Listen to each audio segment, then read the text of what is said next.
तो चलिए एक और हम लोग लॉजिक पढ़ते हैं, बहुत सिंपल सा लॉजिक है। देखिए आपको पता है कि स्टेटमेंट क्या होता है, स्टेटमेंट क्या होता है, तो हमें पता है कि स्टेटमेंट क्या होता है कि जो एंथर होता है, एंथर प्लस फिलामेंट मिलके क्या बनाते हैं, स्टेटमेंट बनाते हैं। ठीक है, स्टेटमेंट बनाते हैं। तो देखो दो तरह के स्टेटमेंट हो सकते हैं, या हो सकता है वो फ्री हो या हो सकता है वो फ्यूज हो।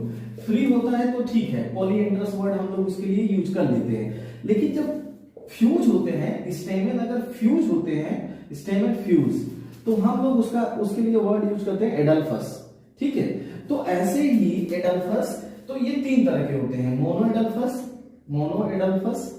एडल्फस,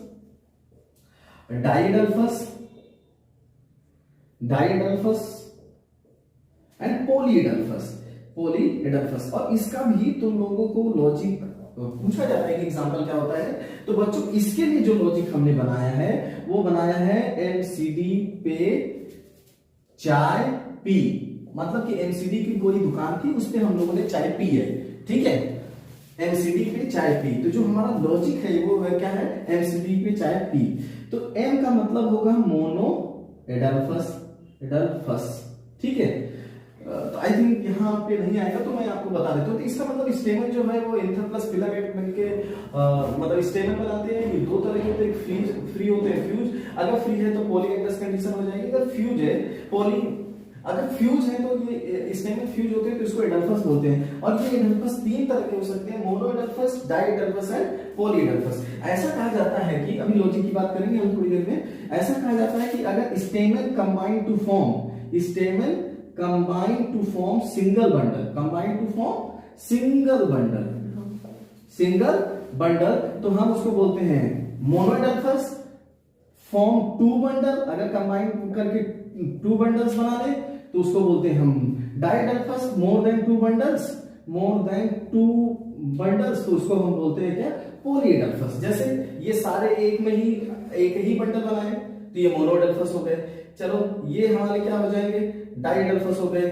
और ये बहुत तरह के हो जाए तो ये पॉलीएडल्फस कंडीशन कहलाएगी, बहुत सारे बंडल बनाए। ठीक है, तो ये होता है। तो ये अब हमको इनके एग्जाम्पल याद करने होते हैं, तो इनके एग्जाम्पल को याद करने के लिए हमने लॉजिक बनाया है, तो वो लॉजिक मैं तुम्हें बताता हूं। ठीक है, और ये बहुत इंपॉर्टेंट लॉजिक है और उसको ध्यान से देखिएगा। ठीक है, फिर आपको कोई जरूरत ही नहीं पड़ेगी याद करने की।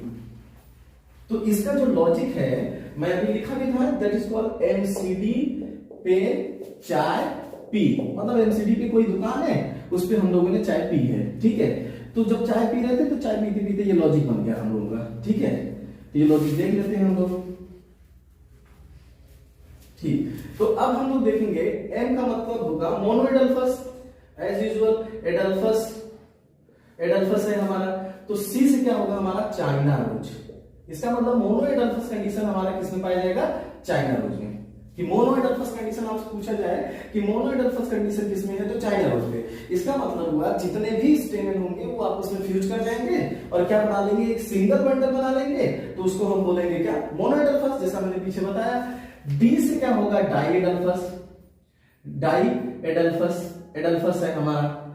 ठीक, तो पी का मतलब क्या होगा, पी मतलब मटर। इसका मतलब डाइएडल्फस कंडीशन किसमें होगी, मटर में पाई जाएगी। ठीक, तो इसका मतलब डाइएडल्फस कंडीशन जो है हमारे को पी में है। चाय का मतलब होगा सी से होगा सिट्रस। ठीक है, और पी से क्या होगा, पॉलीएडल्फस। इसका मतलब कि जो पॉलीएडल्फस कंडीशन होगी वो किसमें पाई जाएगी, सिट्रस में पाई जाएगी। इसका मतलब मस्टर्ड में मोनो एम से जो होगा वो मोनो एडल्फस होगा, वो चाइना रोज में होगा।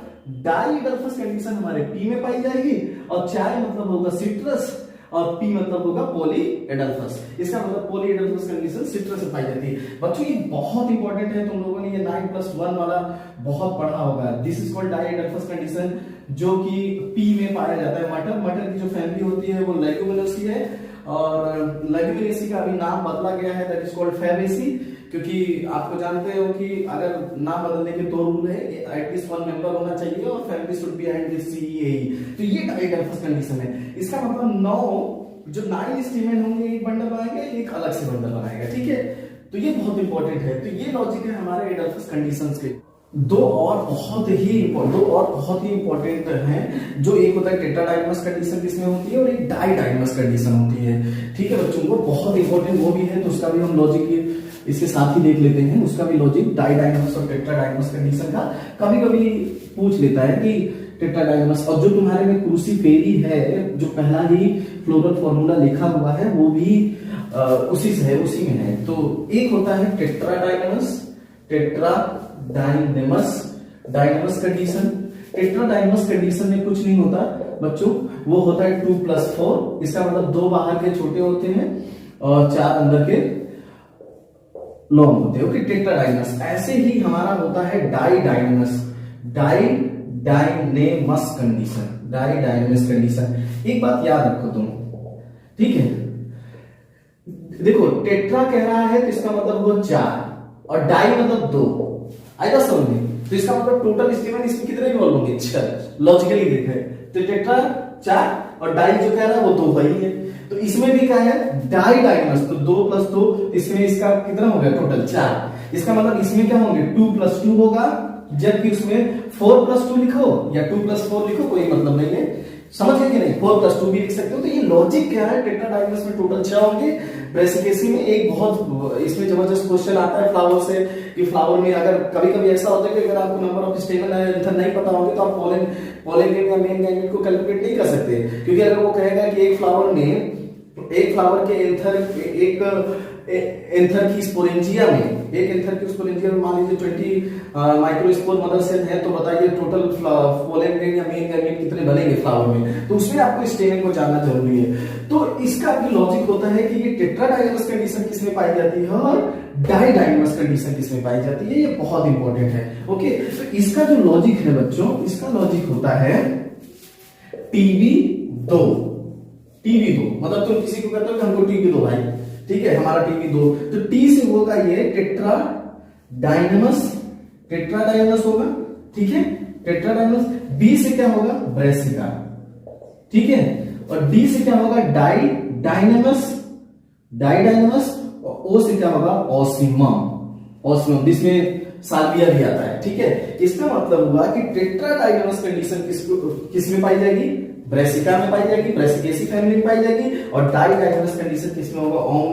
ऑसिमा में, जो कि फैमिली बिलोंग करता है लैमिएसी।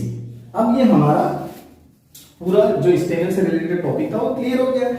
एडल्फस कंडीशन के मैंने लॉजिक बता दिया, और ये टेट्राडाइनमस है, डाइडाइनमस। अगर जो स्टेमन है वो 2 फॉर्म में एग्जिस्ट करे, 2 शॉर्ट और 4 लंबे हैं, या इसमें 2 लंबे 2 शॉर्ट हैं, तो लॉन्ग 2 शॉर्ट, उसमें 2 शॉर्ट एंड 4 लॉन्ग्स, तो ये होता है टेट्राडाइनमस कंडीशन, जो कि ब्रेसिका में पाए जाते हैं। तो ब्रेसिकेसी फैमिली में हो गया, तो टीबी हमारा हो गया, और 2 का मतलब होगा डाइडाइनमस एंड ऑसिमम में पाया जाएगा।